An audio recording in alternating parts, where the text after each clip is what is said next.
প্রিয় ষষ্ঠ শ্রেণীর শিক্ষার্থীরা, শুভেচ্ছা নিও।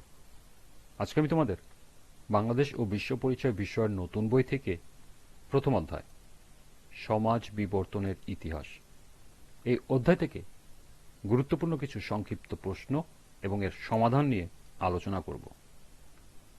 প্রথমে তোমাদের বলবো, যারা আমার চ্যানেলটি সাবস্ক্রাইব করো নাই তারা আমার চ্যানেলটি সাবস্ক্রাইব করবে এবং আমার সাথে থাকবে।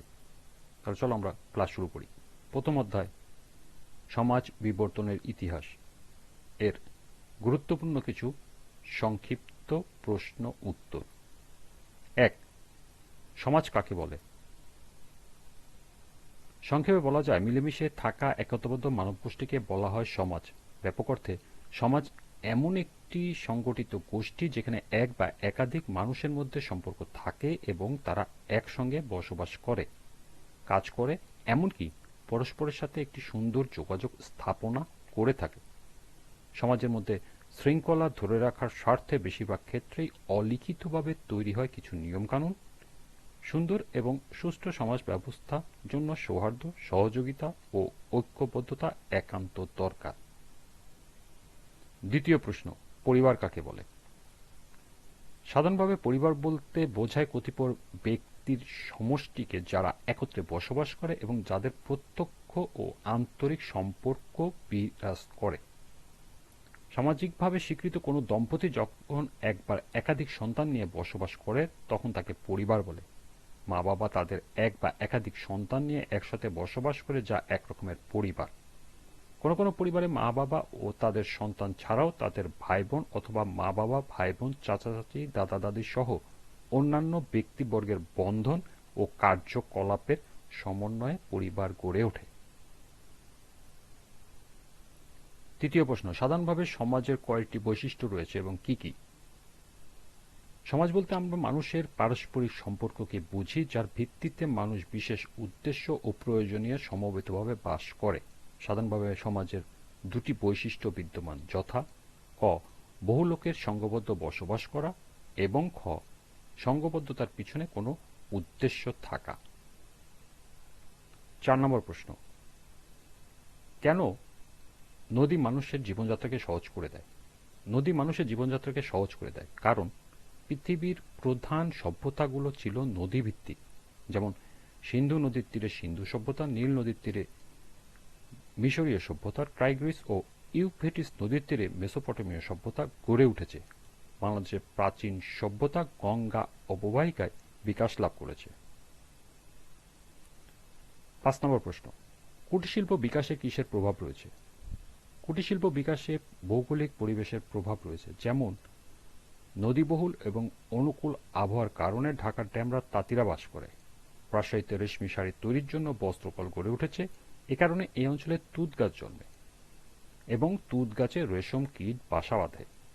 ফরিদপুরে খেজুর গুড়, মুক্তাগাছার মন্ডা, টাঙ্গাইলের শাড়ি, সুন্দরবনের মধু, সিলেটের শীতলপাতি প্রভৃতি ওইসব এলাকার ভৌগোলিক পরিবেশের সাথে সম্পর্কিত। সোনারগাঁওয়ের বিখ্যাত মসলিন শিল্প এই অঞ্চলের ভৌগোলিক পরিবেশ ও কাঁচামাল সহজলভ্যতার জন্যই বিকাশ লাভ করেছিল। ৬. পোশাক পরিচ্ছদ ও ঘরবাড়ির বৈশিষ্ট্য কিসের দ্বারা প্রভাবিত?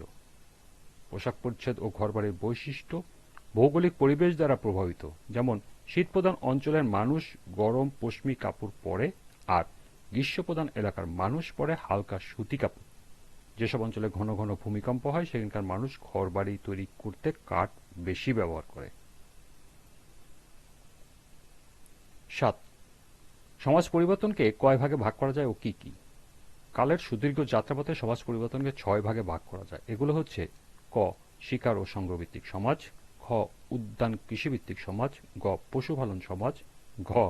কৃষিভিত্তিক সমাজ, হল শিল্প ভিত্তিক সমাজ এবং সর্বশেষ হল শিল্প বিপ্লব পরবর্তী সমাজ। ৮. আদিম যুগে হাতিয়ার কেমন ছিল? আদিম যুগে পাথরই ছিল একমাত্র হাতিয়ার। এ কারণে এ সমাজকে প্রাগৈতিহাসিক বা প্রস্তর যুগের সমাজও বলা হয়। এ সমাজে উল্লেখযোগ্য হাতিয়ারগুলো হচ্ছে ঘাস কাটা বল্লম, মাছ ধরার হারপুন ও হাড়ের সুই ইত্যাদি। ৯. কিভাবে মেয়েরা কৃষিকাজের উদ্ভাবন করেছে? আদিম সমাজে পুরুষেরা যেত শিকারের সন্ধানে, ফলমূল আহরণের ভার ছিল মেয়েদের উপর। ফলমূল সংগ্রহ করতে গিয়ে কখনো তারা নিয়ে আসতো বুনো গম বা বার্লি, মেটে আলু, কচুরমূল বা কন্দ। আস্তানার পাশে গম বা বার্লির যেসব দানা পড়তো তা থেকে গজিয়ে উঠত চারা গাছ। চারা গাছ পরে দেখা দিত শীষ ও দানা। এ ধরনের ঘটনা থেকে বীজ ছিটিয়ে খাওয়া উপযোগী শস্য পাওয়ার ধারণা সৃষ্টি হয়, অর্থাৎ কৃষিকাজের উদ্ভাবন হয়। সর্বশেষ 10, আদিম সমাজে কি ছিল জীবন্ত খাদ্য ভাণ্ডার? আদিম সমাজে শিকারী মানুষের প্রথমে কুকুরকে পোষ মানিয়ে গৃহপালিত পশুতে পরিণত করে। কুকুর ছিল বিশ্বস্ত প্রহরী ও শিকারের সঙ্গী। অনেক সময় বুনো ষাঁড়, ভেড়া, ছাগল, ঘোড়া, গাধা প্রভৃতি পশু মানুষের হাতে ধরা পড়ত। সেগুলোকে তারা ধরে এনে বেঁধে রাখত। এগুলো ছিল তাদের জীবন্ত খাদ্য ভাণ্ডার। শিকার না মিললে এগুলোকে বধ করে তারা আহার করত। এ ছিল প্রথম অধ্যায়ের গুরুত্বপূর্ণ 10টি সংক্ষিপ্ত প্রশ্ন এবং এর সমাধান। আজকের ক্লাসটি এ পর্যন্তই।